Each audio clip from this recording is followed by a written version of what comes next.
আসসালামু আলাইকুম প্রিয় দর্শক, নতুন আরেকটি ভিডিওতে আপনাদের সবাইকে স্বাগত। আজকের ভিডিওটি হচ্ছে গুঁড়া মাছ চচ্চড়ি করার সহজ রেসিপি। আর আপনি যদি আমার চ্যানেলে নতুন দর্শক হয়ে থাকেন তাহলে অবশ্যই আমার চ্যানেলটি সাবস্ক্রাইব করবেন এবং আমার নতুন নতুন ভিডিও পেতে পাশে থাকা বেল আইকনটি অল করে দিবেন। তাহলে চলুন আর বেশি দেরি না করে দেখে নেই। প্রথমে একটি বোল নিয়ে নিচ্ছি। এর মধ্যে আগে থেকে কেটে রাখা পেঁয়াজ ও মরিচ কুচি দিয়ে দিচ্ছি।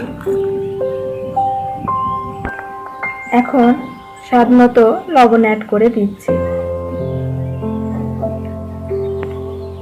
এখন হাফ টেবিল চামচ হলুদের গুঁড়া অ্যাড করে দিলাম।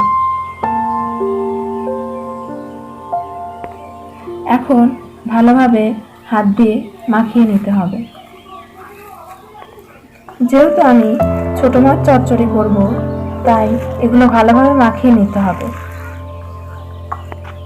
এখন পরিমাণ মতো তেল অ্যাড করে নিচ্ছি। তেল ভালোভাবে মিক্স করে নিতে হবে।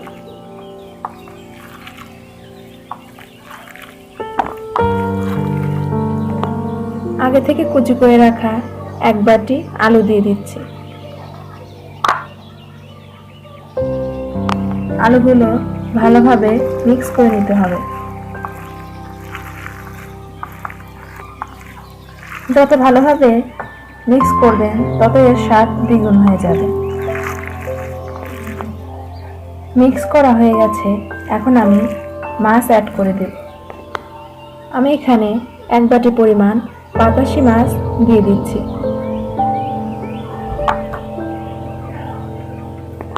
মাছগুলো ভালোভাবে আস্তে আস্তে মিক্স করে নিতে হবে। বেশি জোরে মাখালে মাছগুলো ভেঙে যেতে পারে। এভাবে ছোট মাছ হাতে মাখিয়ে রান্না করলে খুব মজাদার হবে। আমার মাখানো হয়ে গেছে।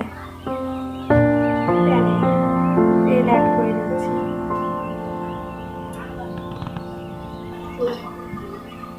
তেলটি গরম হয়ে গেছে, এখন আমি মেখে রাখা মাছটি অ্যাড করে দেব।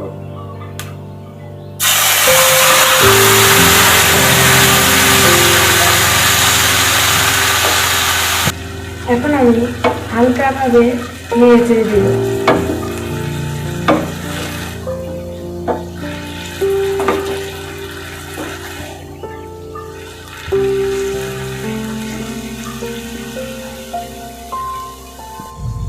এখন এর মধ্যে পরিমাণ মতো পানি অ্যাড করে দিচ্ছি।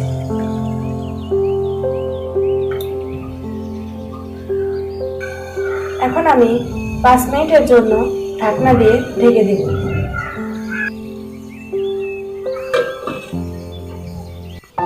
আবারও 5 মিনিট পর চলে আসলাম।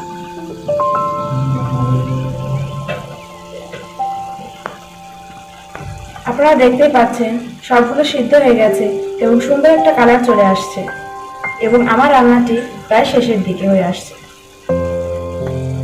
রান্নাটি দেখতে যেমন সুন্দর হয়েছে এবং খেতেও খুব সুস্বাদু হবে।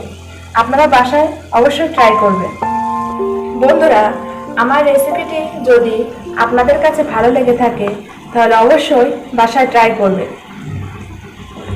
আশা করি আপনাদের কাছে ভালো লাগবে। আমার রান্নাটি হয়ে গেছে, এখন আমি নামিয়ে নিব। আমি সার্ভিং প্লেটে বেড়ে নিচ্ছি।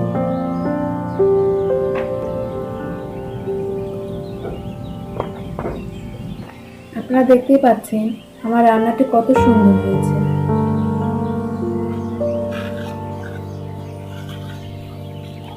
বন্ধুরা আমার, ভিডিওটি যদি আপনাদের কাছে ভালো লেগে থাকে তাহলে অবশ্যই লাইক, শেয়ার এবং কমেন্ট করে আমায় জানাবেন এবং আমার পরবর্তী ভিডিওগুলো দেখার জন্য আপনাদের অনুরোধ রইল।